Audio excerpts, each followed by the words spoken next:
Rio Grande y Paraná, imagino que tengan en este momento las mejores condiciones para discutir el tema y avanzar. Bueno, Rio Grande recibió en el año 2017 una auditoría de los servicios veterinarios, no del servicio de aftosa. En 2017 esa auditoría no fue buena, y ahí se marcó una serie de cosas que había que corregir. La auditoría de 2018 fue buena en relación a la anterior, y ahora la auditoría que se va a hacer del 2 a 6 de septiembre es una auditoría específica, pero es una auditoría que va a decir la posición del Ministerio de Agricultura, la posición de la Secretaría de Agricultura, y se va a discutir con la sociedad si se va a adelantar esto o no. Hay otros estados que están discutiendo de la misma forma. Mato Grosso do Sul tiene muchas restricciones por parte de los productores de bovinos. Ellos están preocupados con la suspensión de la vacunación. Mato Grosso do Sul también. Hay otros estados donde los servicios veterinarios necesitan de una mejoría, y de una forma muy genérica. La parte de recursos hoy no es buena. Nosotros no tenemos recursos como para enfrentar una cosa tan importante, y teniendo presente que suspendiendo la vacunación, la demanda de recursos será mayor. Y eso tiene que ficar muy, muy claro. Y eso que se tiene que colocar. Los productores de cerdos, ellos tienen sus razones. Nosotros tenemos que entender esto. Ellos tienen mercados que remuneran mucho más desde que fueran cerdos provenientes de una área donde no se vacuna contra la aftosa. ¿Por qué? Porque esses mercados tienen me dieron una forma, una tradición muy extraña. A ellos les gustan comer pata, oreja, otras cosas que no se puede exportar, hueso. O sea, la carne suina con hueso vale más que la carne suina sin hueso. Y ahí entonces mercados son mercados importantes. En Paraná se está discutiendo la instalación de un frigorífico de cerdos. No sé si ya empezó o no, creo que sí. Ese frigorífico, cuando iniciará con la faena de 16.000 suínos día. Esto es una cosa que hace con que los productores se muevan. Y en Brasil tiene una asociación brasileña de proteína animal que trata del tema de la proteína animal y busca de una forma fuerte los mercados y cambiar alguna cosa de mercado. El doctor Bonino colocó otra página, ahora me confundo un poco, colocó una cosa muy importante. El Código Terrestre de la OIM, hay un artículo que dice que la carne sin hueso, desossada, por tanto, maturada, esa carne no representa riesgo y se puede comercializar en cualquier parte del mundo. Y otra parte que colocó, no hay ninguna comprobación científica que en algún momento carne de la América del Sur sea responsable por problemas de aftosa en Europa. No hay ningún. Y todavía con 350 millones de cabezas de bovinos, tenemos restricciones comerciales. Los chinos van a comprar carne, seguro que van a comprar carne. ¿De a dónde van a comprar? Creo que de nosotros, no hay otro lugar. Y van a comprar, ¿por qué? Porque los chinos, cuando se habla de China, nosotros estamos hablando de una cosa increíble. China pretende incluir con una clase social de mayoría económica capaz de comprar carne bovina, una población igual a la población de Brasil. 200 millones de personas van a cambiar de situación social y van a pasar a comer, a invés de cerdos, van a pasar a comer carne bovina. ¿Por qué? Porque a raíz de ese surto que ocurre ahora en el mundo, vamos a decir así, de peste porcina africana, los chinos se dieron por cuenta que ellos tienen en China una crianza de cerdos que es una crianza que no hay en ninguna parte del mundo. Los cerdos están de cualquier forma. Hay algunas crianzas que son tecnificadas, pero la gran mayoría está ahí de cualquier forma, y por esto se alastró por todo. Y también porque cuando una persona cambia de situación social, va a comer carne bovina.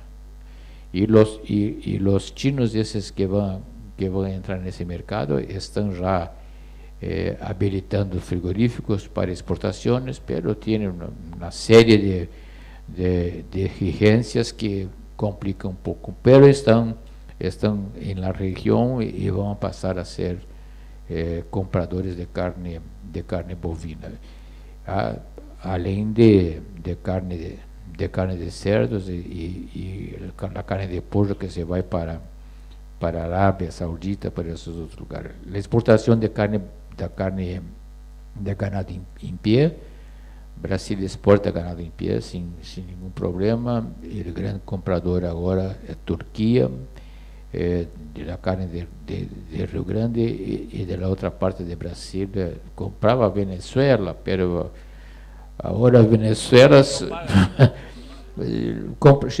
Venezuela llegó a comprar 400.000 bovinos por año de Pará, pero ahora los productores lo venden si la plata está en el banco antes de embarcar bueno, imagino que lo que nosotros planteamos acá se puede dar una manera de se discutir, si hubiera preguntas, ¿no? Estamos dispuestos a responder y dejar claro que en el Brasil el tema del saque de vacuna es un tema que fue planteado por el Ministerio de Agricultura con un plan, y este plan se está desarrollando y se está en cada momento, cuando surgen las oportunidades, se está adecuando a las situaciones. Y también manifestar que lo que tenemos de tecnología, de diagnóstico de actividad viral, es muy, muy distinto do que teníamos anteriormente. Ahora nos tenemos condiciones de fato comprobar que no hay actividad viral, o si hay actividad viral. Y la vacuna, una vez levantada, es importante que nosotros tenemos presente que necesitaremos de un banco de vacuna. Y para finalizar, Brasil sacó el virus C y hoy tenemos el virus O y el virus A. y la vacuna que era de 5 ml ahora es de 2 ml, porque esto fue necesario en determinado momento. Muchas gracias, disculpe por el portuñol.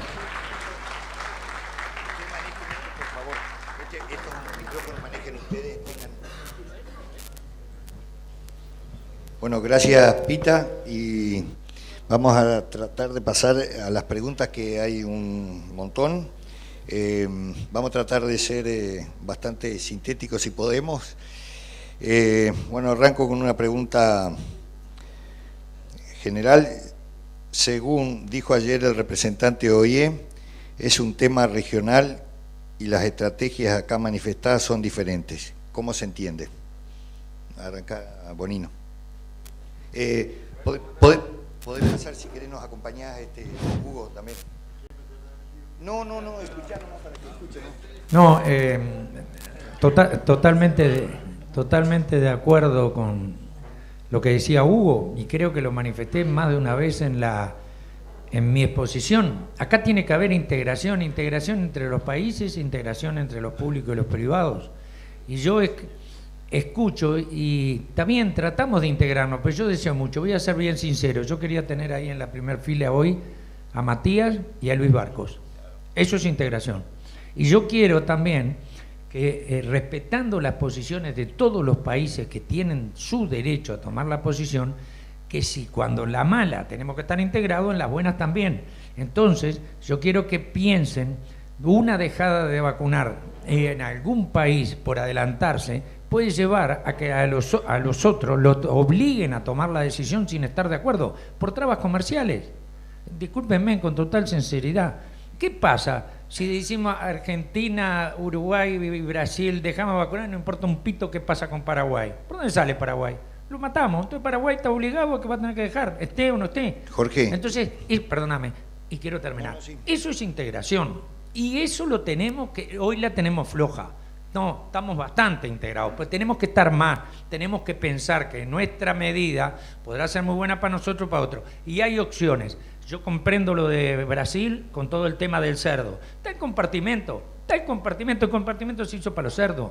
Vayamos paso a paso, pero no de repente tomemos la decisión, porque a los cerdos les sirve, a Brasil les sirve, y quedamos todos rehén de tratar de tomarla cuanto antes la misma decisión, porque si no comercialmente quedamos de En este caso haber funcionado como organismo supranacional que nunca pudimos... y lo planteé. Y sé que a muchos no les gusta, porque vamos a ese tipo de organizaciones y de repente quedamos después los privados con los segundos, nunca con los primeros, y queremos estar todos juntos, integrados.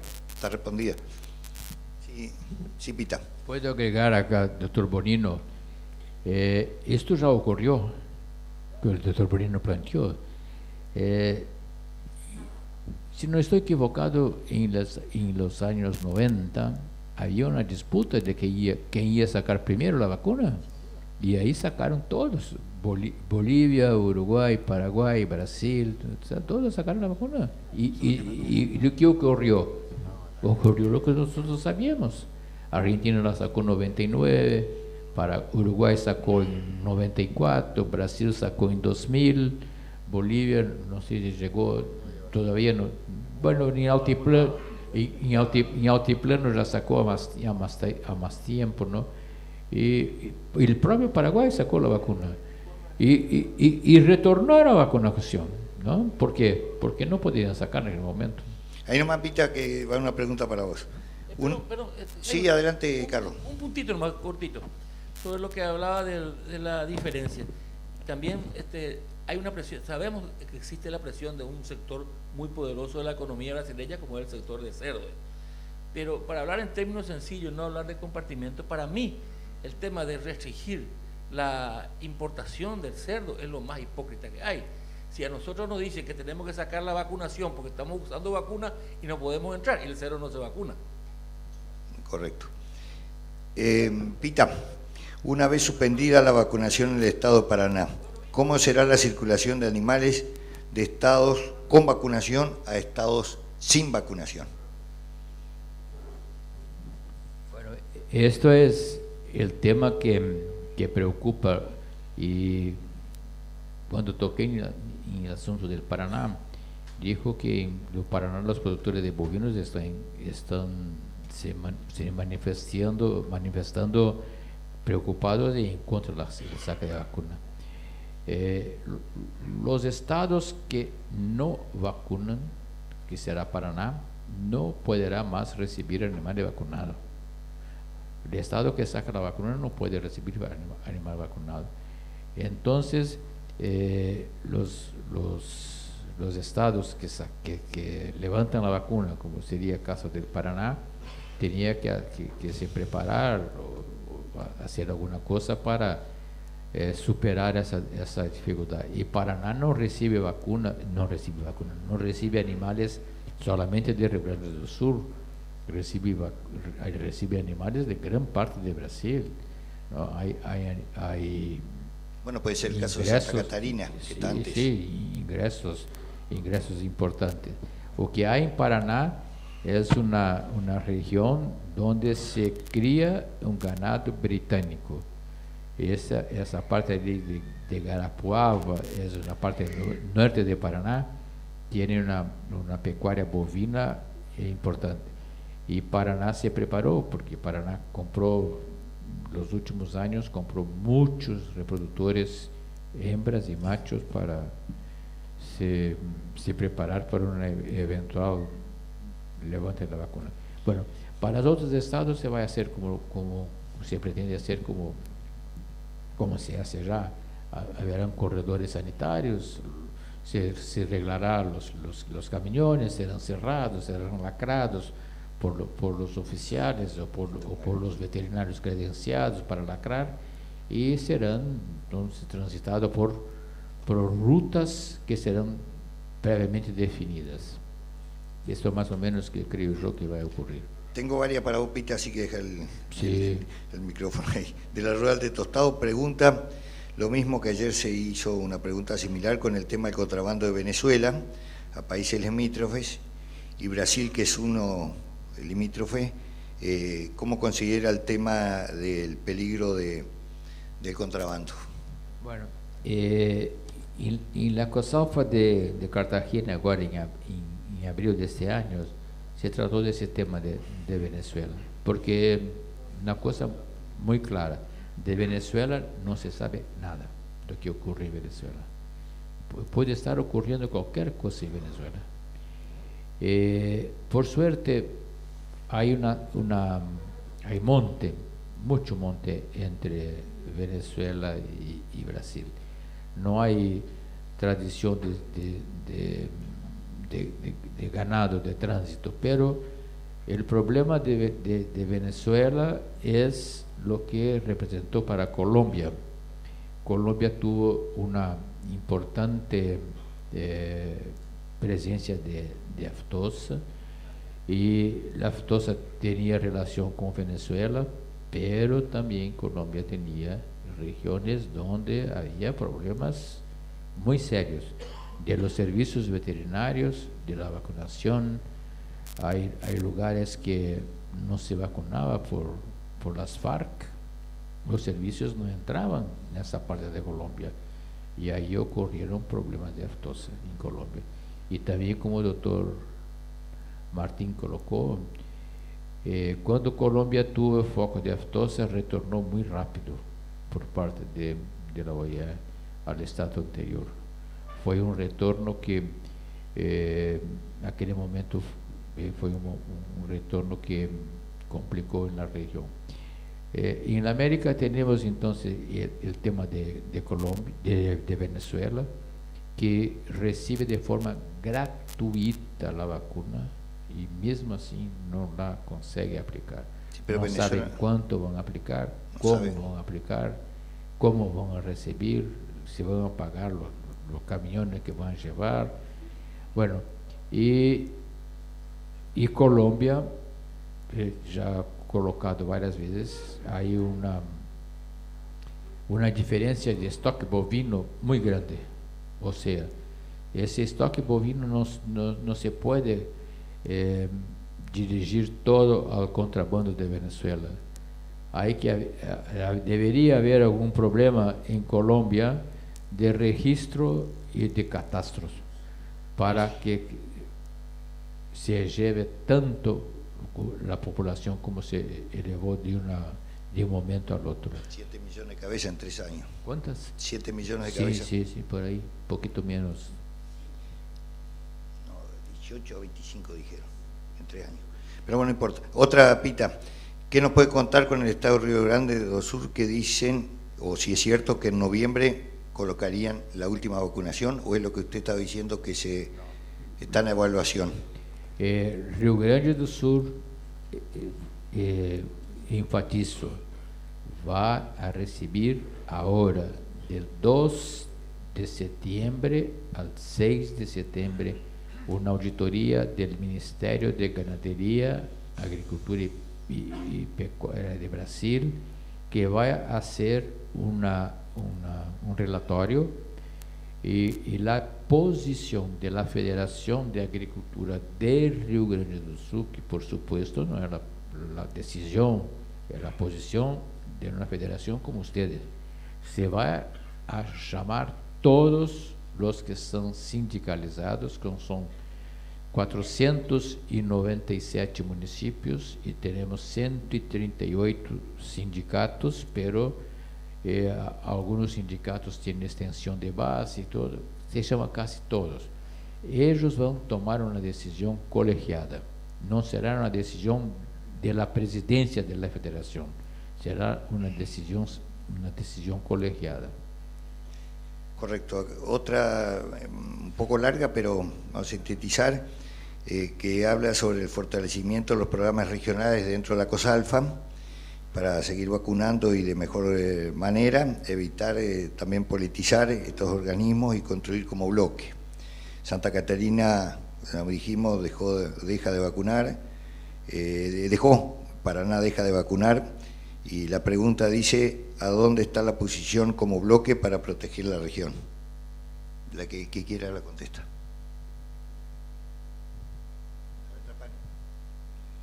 ¿Posición como bloque? Bueno, yo me reafirmo, yo creo que la decisión y la influencia que tenemos nosotros acá es demasiado cercana. La decisión tenemos que tomarla entre todos. Pero también tenemos que tener en cuenta un tema que me olvidé. Si bien el tema de Venezuela creo que es un tema que ya ha causado un daño, ¿verdad? El tema de Venezuela es un tema que nosotros tendríamos que preocuparnos, pero que a ellos no les va a preocupar en ningún momento, porque ellos tienen problemas mucho más grandes que infestarnos con fiebre aftosa, ¿verdad? Más bien lo que tenemos que hacer es no crear otra Venezuela muy cerca, ¿verdad? Entonces, lo que yo creo que también debe ser una preocupación, que nuestros sistemas de vigilancia en nuestros países, en los países ricos, en los bloques exportadores ricos como Estados Unidos, Canadá, funcionan muy bien, no solamente por la alta concientización, sino por la alta inversión que ellos han tenido en sus aeropuertos, en sus fronteras, evangelización, como decimos nosotros, en la policía, en todos los organismos. A lo mejor Uruguay es el que está un poquito mejor que todos nosotros con respecto a eso, en donde están realmente mentalizados casi toda la población, ¿verdad? Pero eso tiene un costo muy alto, es prácticamente como cambiar un sistema educativo. Entonces nosotros también tenemos que seguir pensando, y mi preocupación es el riesgo de que nosotros estamos protegidos contra 2 virus, ¿verdad? Y en el mundo, y realmente en los países en donde hay realmente un problema grave, donde como son en África, en Asia, donde tenemos los SAT 1, 2, 3 y el tipo Asia, son realmente grandes preocupaciones que tendríamos que tener, justamente por la vulnerabilidad de nuestros aeropuertos, nuestras entradas, la gente. Entonces, porque yo creo que, y por los antecedentes que hay en el mundo, es el humano el que más ha hecho problemas y el que más ha transportado la fiebre aftosa. Me dicen que en Buenos Aires hoy hay 150.000 venezolanos, ¿verdad? Todo eso son cosas que tenemos que tener realmente en cuenta para tomar una posición regional. No, al contrario. Habría que recibirlos, y pues, lo que nos tenemos que crear es otra Venezuela, como dije. No.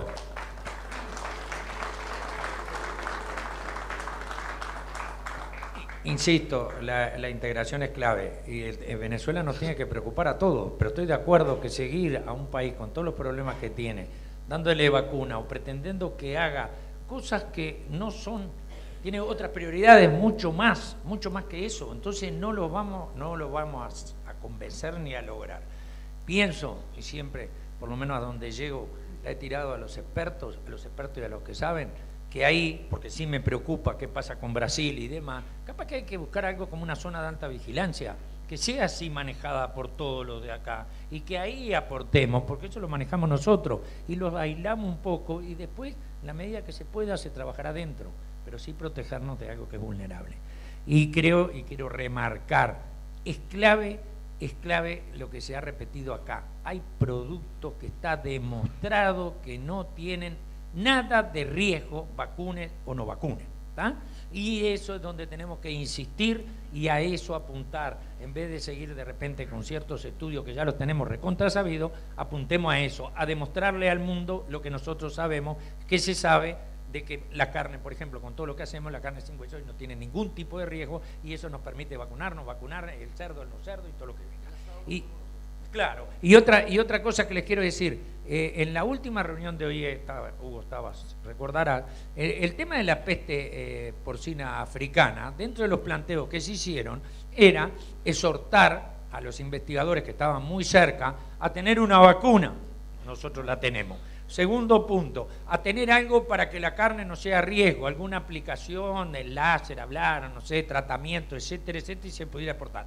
Nosotros lo tenemos demostrado. Tercero, no rifle sanitario. Totalmente de acuerdo, porque después que uno ve lo que es hambre en África, no tiene una proteína y menos una proteína de un animal afectado o sospechoso de aftosa. Entonces, todo lo que estamos pidiendo, todo lo que sabemos, todo lo que tenemos, no, pero aparece el problema en otro lado y aplicamos lo que ya estamos haciendo. Creo que tenemos que ser claros. Para Paraguay, Carlos, esta pregunta está referida a la RB 51. Si nos podrían ampliar un poquito qué beneficios tiene y sus inconvenientes también. Bueno, me dispararon. Bueno, la RB 51 es una vacuna que está recomendada y creo que es muy utilizada ya en otros países. Nosotros lo estamos utilizando por primera vez. Sobre todo porque no deja efectos en los animales mayores, vacunados, ¿verdad? Que sirven para poder hacer después los estudios serológicos. La ventaja que en realidad cuando se decidió utilizar las dos vacunas, había una posición clara de mucha gente de que habría que tratar de hacer la erradicación o el programa de erradicación de la brucelosis con un solo biológico, ¿verdad? Pero hubieron ya factores en donde el productor ya estaba acostumbrado a la cepa 19 en el primer periodo de vacunación, donde se vacunan todos los terneros, todas las terneras, no existe ningún inconveniente, pero sí por recomendación de la consultoría que se hizo, era de que no era suficiente hacer una sola vacunación, que necesitábamos una revacunación. Para hacer una revacunación no lo podíamos hacer con la cepa 19 porque ya la tomaríamos en otra edad a esa ternera. Yo, sinceramente, en mi opinión, y acá justamente está el doctor Ido Ya, que en ese momento era, creo que el presidente, cuando hablamos de eso, entonces no le voy a pasar la pelota a él, pero le voy a recordar lo que yo le dije. Está bien, correcto, pero en algún momento tenemos que hacerlo con una sola vacuna. Correcto. Otra pregunta para Paraguay y para vos. Si consideramos que su stock vacuno es de 13.7 millones, con un costo de $0.90 de la vacuna, ¿cómo financian las campañas con una fundaza que tiene 3.716 personas y en la campaña de 12.300.000 y, bueno, le vuelvo a repetir las 3.716? El costo, sí, perfecto, ¿no? El presupuesto de la fundaza está aproximadamente entre 10 y 11 millones de dólares actual. Llegó a ser 20 cuando teníamos los 3 periodos de vacunación, porque la relación es directa en la cantidad de animales vacunados, porque lo que cobra la Fundasa es la certificación. Y también en un momento dado, sobre todo cuando en mi presidencia, nosotros monopolizamos el tema de la vacuna para tener un mejor control del biológico, y también teníamos algún plus con el precio de la vacuna por la manipulación de la vacuna y asegurarnos que esa vacuna le llegue al productor. Hubo algunos problemas, algunas protestas, bueno, y yo en desacuerdo, justamente fue uno de los motivos por el que me fui. Y esa vacuna no se comercializa al 100% a través de la Fundasa, sino que creo que en este momento un 50 o 60%, algunos productores siguen comprando directamente la vacuna. Es totalmente suficiente. Si ustedes ven, hablamos casi $1 por 90 centavos, sí, casi $1 por cabeza, por 13 millones, por 1.5, más que 1.5, porque tenemos más de un periodo y medio, es más que suficiente para tener esa cantidad y tener un presupuesto de $10 millones. Perdón, acá lo que aclara también al final, perdóname, dice que saldría $3.38 por persona esta estructura, además. Sí, claro, porque dividen 12.300.000 dividido 3.716 personas que tienen la... Bueno, no tengo en este momento el punto exacto, pero puedo pasarle, por ejemplo, al doctor Goiburu, que debe tener un dato, que él tiene maneja una fundación, y puede, a lo mejor, si busca, me puede decir, me puede ayudar después al final con esa. Pero quiero volver a aclararle, el presupuesto general de todo lo recaudado va a la central, y la central distribuye por cada presupuesto a cada comisión. Hay algunas comisiones que tienen un costo mucho más alto por tener una mayor cantidad de pequeños productores, pero hay algunas fundaciones en donde sobra muchísimo dinero porque tienen muchísima cantidad y pocos productores. Entonces un certificador hace prácticamente el trabajo en un establecimiento de 25 mil cabezas, por ejemplo, y hay zonas que son de ese tipo de estratos de productores. Entonces, si me podés aclarar alguno, manejando por un costo como ejemplo de la comisión de Paraguarí. Buenas, adelante. Queridos colegas y amigos. Antes que nada voy a aclarar algo que dijiste. No estoy degradado, estoy recién haciendo patria, haciendo como presidente de Fundación Trapani, y me siento bien. Realmente considero que encontré el lugar donde se puede hacer patria es en las fundaciones. Nosotros tenemos 6 coordinaciones y tenemos un costo, le voy a decir exactamente, en mi departamento, que tiene 455.000 cabezas, tenemos un costo de 1.7 por cabeza, y por productor $45 por cabeza. Tenemos un presupuesto de $468.000, donde manejamos aproximadamente personas rentadas, son 240 personas rentadas entre vacunadores, certificadores y coordinadores. Es importante saber de que nuestro costo de vacunación, lo que cobramos es 0.55 al 3.300 guaraníes, que serían 0.55 centavos de dólares. Al gran productor le sale 0.87 con la aplicación, incluyendo el gasto de vacuna, administración y imprevistos, le sale 1.7. O sea que realmente, coste que lo nuestro es posiblemente lo más costoso que hay en todos los departamentos, porque tenemos el 97% de pequeños productores, menos de 100 cabezas. Correcto, muchas gracias, doctor. Para Bolivia, Alejandro. Bueno, la pregunta que le están haciendo todos, ¿cuánto cuesta la vacuna aftosa? Muy similar al escenario de Paraguay, entre los 90, 95 centavos de dólar, y el valor del biológico está en torno de los 45 centavos de dólares, para que saque una relación. ¿Final con todo incluido? Con vacunación incluida sale 90, 95 centavos de dólar. No te me guardes nada. ¿Cuánto sale final? No, ese es el costo final. Correcto. No es de aftosa, pero algún comentarito corto. ¿Cuál es la situación de la garrapata? Ustedes. Bueno, el tema de la garrapata en Bolivia no es un tema encarado a través no de programas de productores. Tenemos las razas índicas que predominan, sobre todo en la zona donde soy yo de Santa Cruz, entonces no es un tema de que quite el sueño a los productores. El tema de la garrapata se encara individualmente cuando uno entra al tema de la cruza o con raza de cruza europea. Está bien, muchas gracias. Doctor Bonino, tenemos varias. Así que el micrófono. Para usted, ¿estamos en condiciones de realizar una vacunación anual? Bueno, yo no voy a decir lo que tiene que ser Argentina. En Uruguay sí estamos haciendo una ustedes, anual. sí, refería a ustedes. Sí, nosotros estamos haciendo una vacunación anual a todas las categorías y se repite a los 45 días para aprovechar el efecto booster a los menores de 2 años. O sea que es una. Correcto. Hablaba 12 millones más o menos el total y después 2, 3 millones dependiendo del año, esa menores de 2 años. Acá de vuelta otra referida a costos. Si los 67 centavos es del precio, ¿cuánto termina saliendo final al productor? Todo. Digo, no. El costo es eso, es una licitación internacional pública, sale todo publicado, por ahí lo tenemos. Todo eso es lo que le venden la vacuna a Uruguay. Uruguay no puede comprar a un solo, nunca pudo tener un solo laboratorio que le provee, son varios los que le proveen y bueno, ese es el precio que nos llega a nosotros.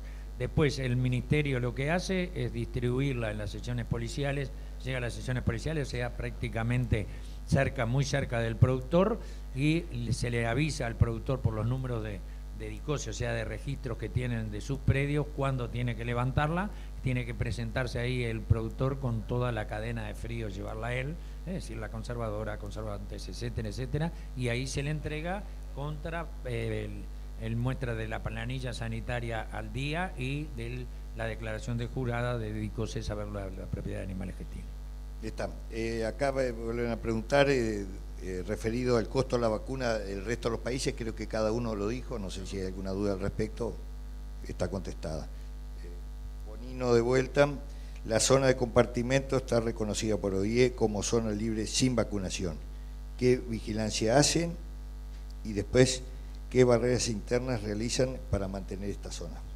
Sí, la zona de el compartimento es una figura que aparece allá en la OIE por el 2002-2003 y fue cuando empieza en el mundo la influencia aviar y había que de alguna manera ver cómo no se interfería en la parte comercial. Yo creo que fue un gran adelanto de los científicos de la OIE esta figura, que después fue trasladada también a la otra punta de la cadena, por decirlo de alguna manera, que era en los países de África con muy escasos recursos humanos y recursos económicos para que pudieran comercializar sus productos porcinos.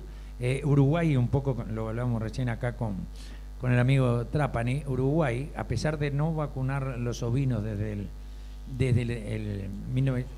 1988, más todo lo que demostramos, todo lo que decimos, nos impedían ingresar, y el último argumento que nos dieron en una gestión que llevó mucho tiempo era el hecho de que convivían con los bovinos que eran vacunados.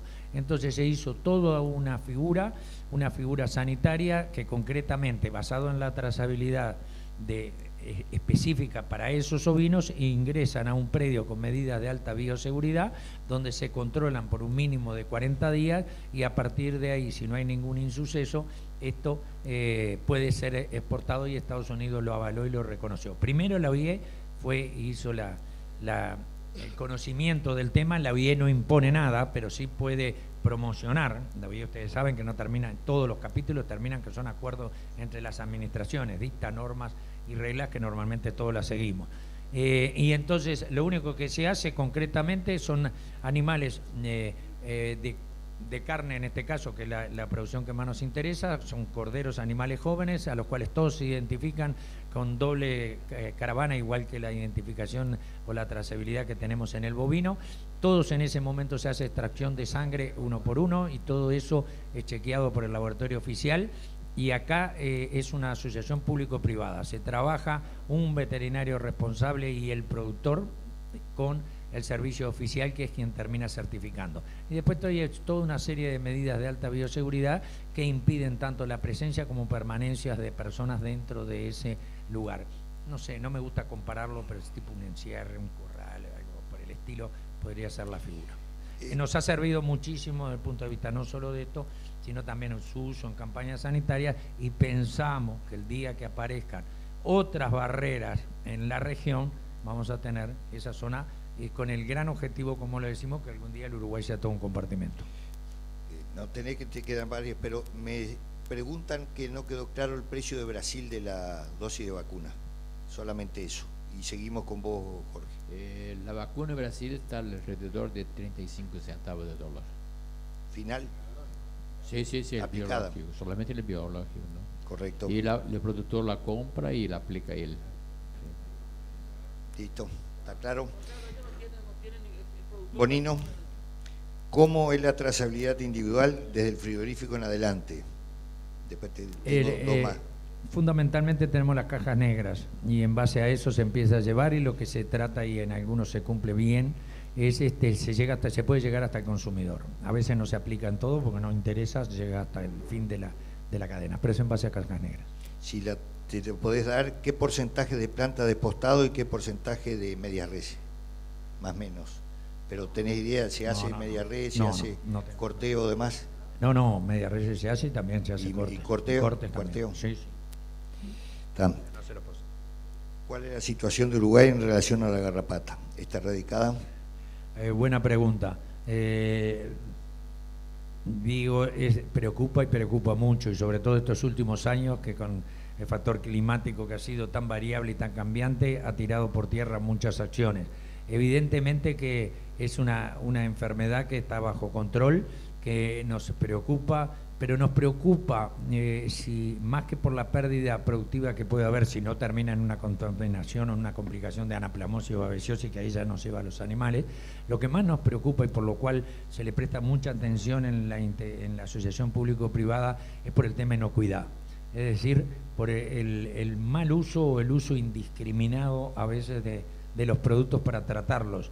Y entonces en eso es donde es el foco grande, por lo cual nos preocupa muchísimo la garrapata, es por la consecuencia de inocuidad que podemos tener. Tuvimos algún llamadito de atención ahí con algún producto mal utilizado. Tenemos también que hacer el control muy estricto, que son todas las cosas que está esto, de productos que no puedan entrar o que no entren de repente por la vía normal.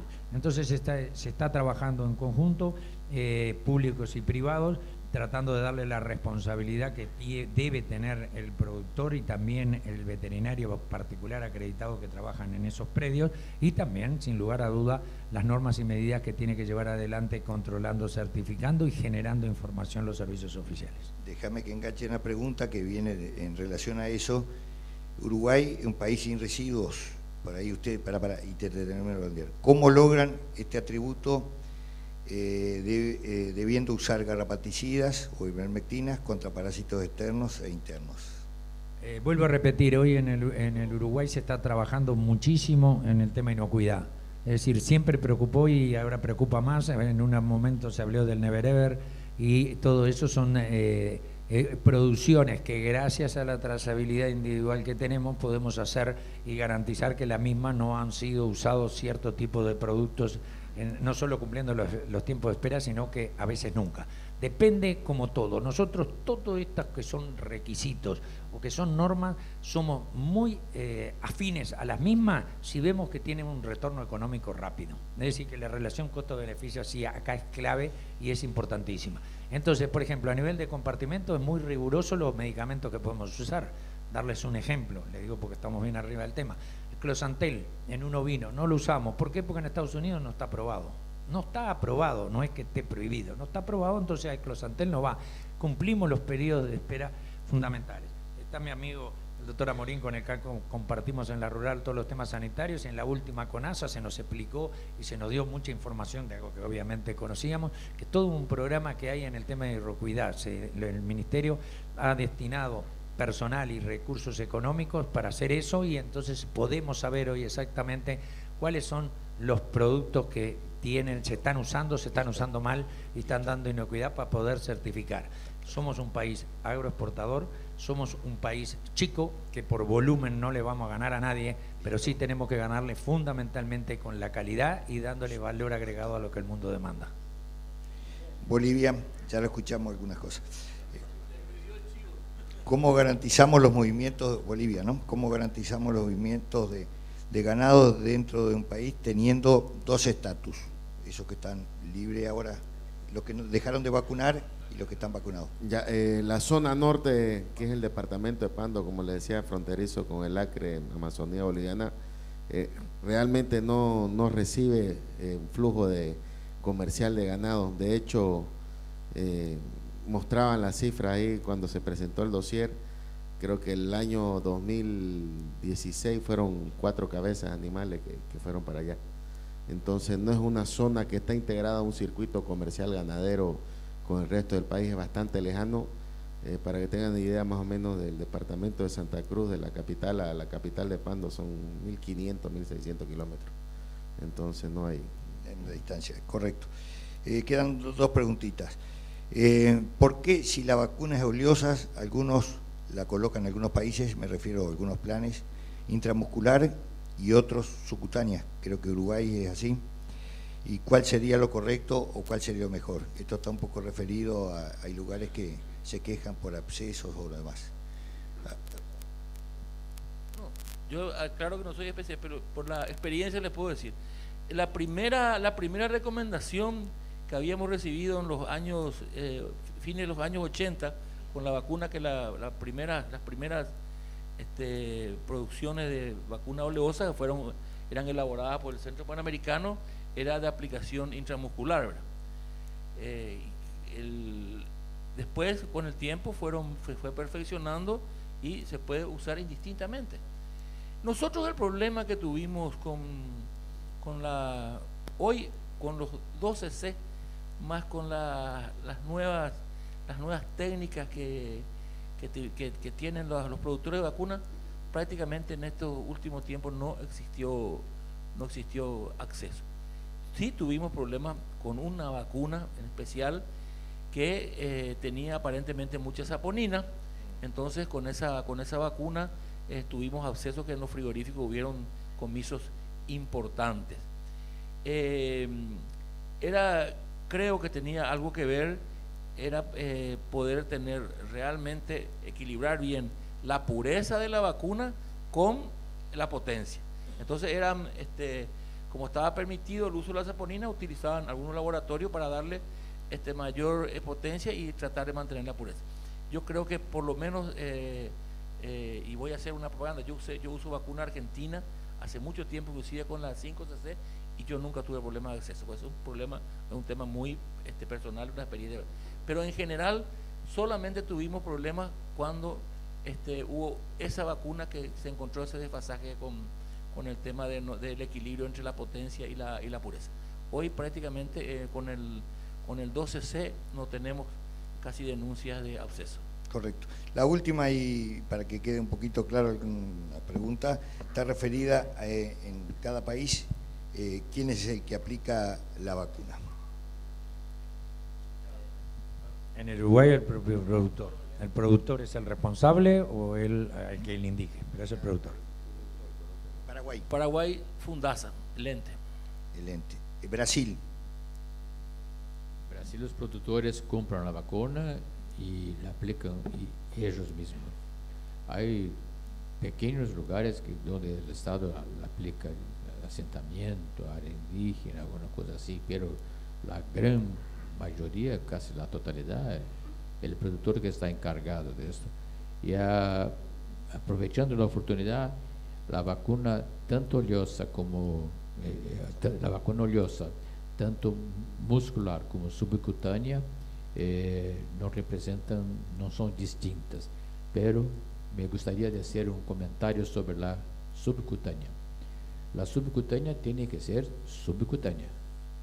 Nosotros tenemos que sacarla de la piel, aplicar la vacuna de forma subcutánea, porque si no vamos a tener problemas.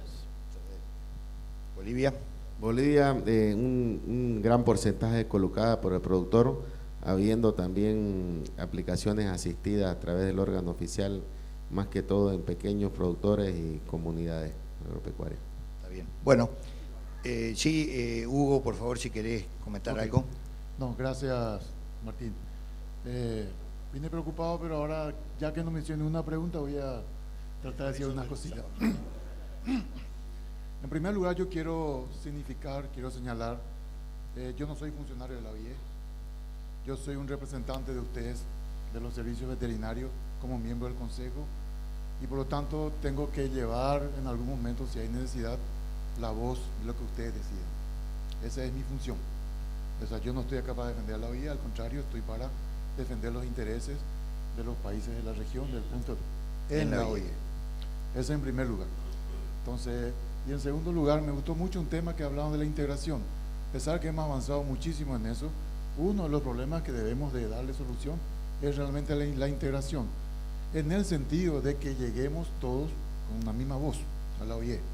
Se están haciendo avances importantes. Hoy día, por lo menos, pero hay que precautelar, estamos estudiando, de este año tenemos previsto 2 reuniones previas a la sesión general para evaluar lo que dice el código sobre ciertas enfermedades en particular. Vamos a discutir, vamos a ponernos de acuerdo y vamos a llevar una posición de carácter continental, porque hay que entender que cuando hablamos de América, hablamos de todas las Américas, pero eran cosas que no se hacían en el pasado, pero eso hoy día hay que reconocer, está siendo subvencionado por los Estados Unidos. Cuando los Estados Unidos digan no, quedamos colgados y cada uno iremos como siempre, como posiciones independientes a la OIE. Ahí los Estados Unidos saben muy bien. Es mucho mejor, y es lo que se practica, que hablemos en nombre de todos los países de la región. Cuando tengamos una posición sobre un tema en particular, hablo en nombre de los 29, que yo no sé cuántos países son hoy en América, porque aparecen algunos nuevos miembros de los 29 países de la región. Cuando hablo un africano, hablo en nombre de los 54 países. Y morimos nosotros ahí, ¿verdad? Son cosas que tienen peso. Por eso el tema de integración yo creo que es un tema que hay que madurar aún mejor, y en este tema en particular hacer que los servicios veterinarios nos pongamos de acuerdo sobre temas especiales, sobre temas específicos, temas de interés. Sea, hoy día tenemos el tema de la fiebre aftosa, como yo estaba hablando, que no hay nada oficial, pero hay voces, hay ruidos, y seguramente para eso tenemos que ponernos de acuerdo, porque cuando hablamos de esa enfermedad, pues en la región tenemos intereses diferentes. Lo del norte no tienen problema, lo del sur sí tenemos problemas. Entonces son cosas que hay que consensuar, pero tendríamos que conversar previamente entre todos, y los jefes de los servicios veterinarios deben ser, o debemos de ser, los que nos pongamos de acuerdo y llevar la voz de todos ustedes, que al final son los dueños del negocio. Gracias. Muchas gracias, Hugo. Si me permiten, para ir redondeando, dejar claro que los que nos acompañan acá están por los privados. El ingeniero Alejandro Díaz representa a Fegasa Cruz, que es la Federación de Ganaderos de Santa Cruz de la Sierra. El doctor Pita Piñero representa a la FARSUL, que es la Federación de Rurales de Río Grande do Sul. El doctor Trapani hoy renunció a todas las representaciones y está en forma particular, pero lo aclaró, él estuvo en la Asociación Rural del Paraguay, en el SENACSA. Y el doctor Bonino también representa a la ARU, Asociación Rural de Uruguay, o sea que estamos por los privados, y es un poco la visión de los cuales pretendemos trabajar, como dice el doctor Idoyaga, muy integrado con lo público, y en ese aspecto por eso queremos fortalecer el vínculo demás. Así que desde ya, muchas gracias a ustedes y muchas gracias por las preguntas. Bueno, le pedimos que permanezcan en sus lugares, por favor. Van a recibir obsequios también, así que vamos a llamar a quienes van a entregar los premios: Jorge Chemes, Eduardo Ortiz, Miguel Buenaga, Alejandro Callaba y Verónica Storti. Van a recibir los disertantes: por Bolivia, el ingeniero Alejandro Díaz; por Uruguay, el doctor Jorge Bonino; por Paraguay, el doctor Carlos Trapani; y por Brasil, el doctor Luis Piñeiro.